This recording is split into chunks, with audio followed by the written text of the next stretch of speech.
Pansinin nyo, pag napunta ka sa mga mahihirap na lugar, sino mga kaibigan nila? Puro mahihirap din.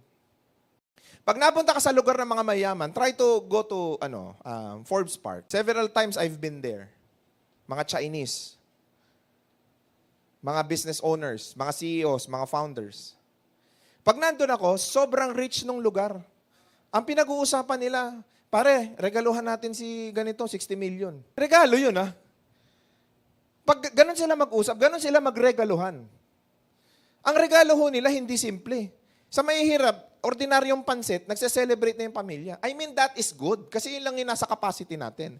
Pero what I'm talking about is pag pumunta ka doon sa mayayaman, mawiwirduhan ka sa kanila. Yun yung unang naramdaman ko talaga doon.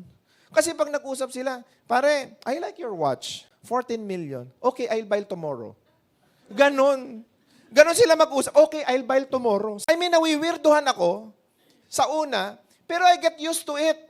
Kasi nga mayaman sila eh.